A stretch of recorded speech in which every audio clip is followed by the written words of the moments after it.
so what we're going to do is we're going to take out the spare wheel section here. I'm going to show you how the spare wheel, the Braumach spare wheel, can go into this cavity and replace it easily. So I'm just undoing, Bruce might be able to zoom down here, just undo these screws. They're not held in by much. They come out. They come off like this and they just push back on. Okay, so I've taken these off. This comes up and we take it out and you can put this aside.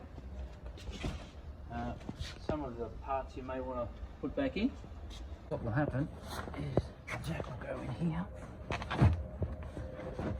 We'll see.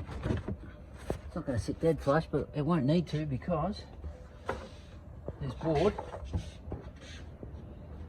will sit up a little higher. There you go. Spare wheel fitted.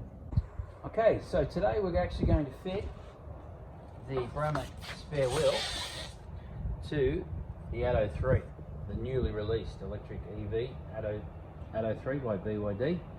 We're going to crack these wheel nuts, then we're going to jack the car up, and then we're going to change the wheel. There's some of the parts that will come in the kit. They'll come in a bag, we'll show you that as well. So let's get to it. We need to crack the nuts. Before you do so, make sure the car's on flat ground and it's in park, and away we go. So crack the nuts and leave about half a turn. You don't need to take them off far, just make sure they're all going to be easily loosened. That's enough. Next step is we're going to jack it up using the jack. So we've got the tab down here. I don't know if Bruce can do it. I can take the video out myself and show you. There's the tab on the bottom, and what we're going to do is we're going to wind this up. Go the right way. Take this up, take the tabs up over. Excuse my fingers. Get this video working right. So we've got the jack. I'll take it up and you can see the tabs will go around this jacking point here.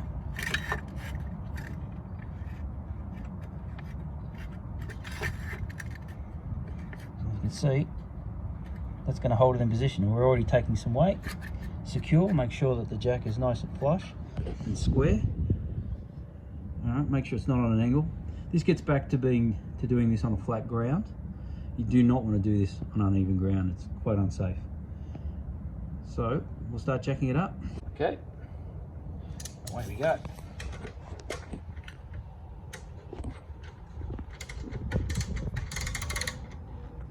Now when you're starting this, you want to be just working on one side, and there's a reason for that.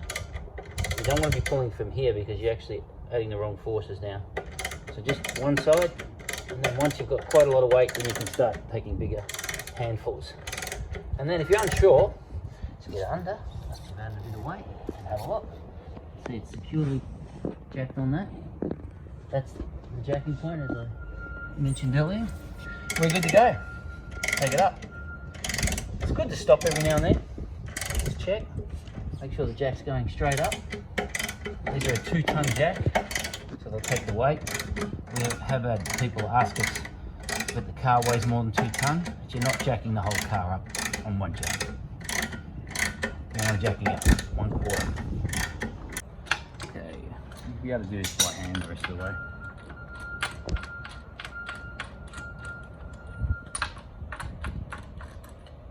Jumps. There we go. Okay, so we're going to line the wheel up.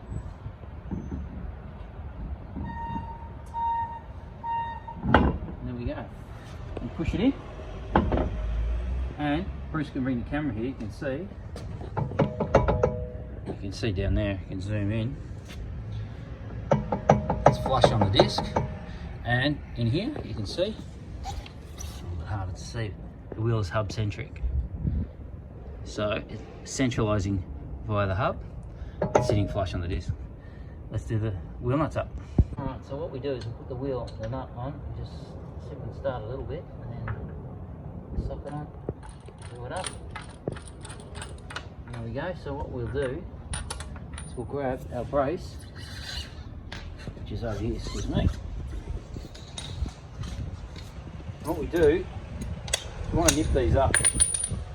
You want to nip these up before you take the weight, but not too much. So take a little nip. Nip.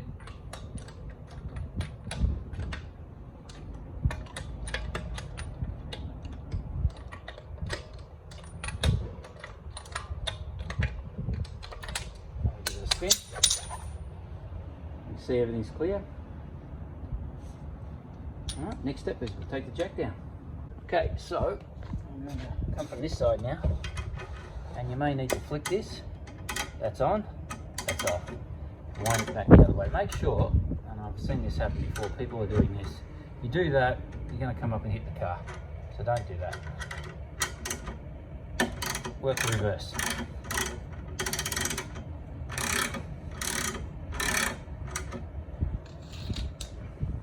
The wheel's nipped up.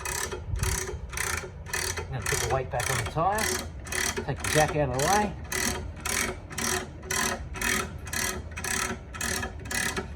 Okay, so take that out of the way, push it over to the side, and what we're going to do is quickly do up the wheel nuts properly. Now watch this, I'm not putting an enormous amount of weight on here. So we've got 5 nuts, we're going to do this 5 times. Get to the position, to get to this position, hand here, tight. 1, 2,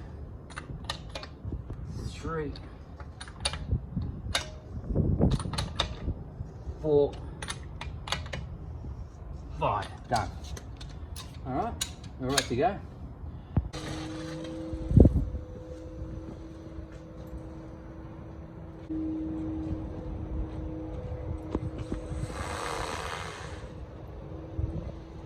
Okay, so here's the test drive. We've bolted it to the front wheel and we're going to accelerate up to 80 kilometers an hour.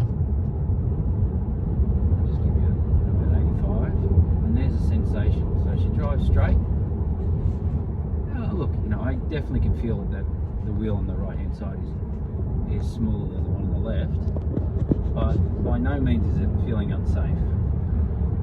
I'm not about to swerve or make any hasty turns.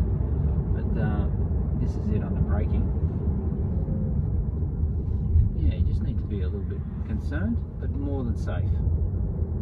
You know, by all means, this is not a replacement wheel. It's to get you to a place where you can get the other tyre fixed and replaced. So, okay, so now we've fitted the same wheel to the back tyre, back right tyre, and let's just see, we'll take it up to 80 k's. Clearly it's going to be a lot safer than it was on the front. There you go, 85, you know, hit the brakes, accelerate, yes, yeah. You don't, well, once again, you don't want to be making too many radical manoeuvres with the spare wheel on, but it's not designed for that. So yeah, there you go.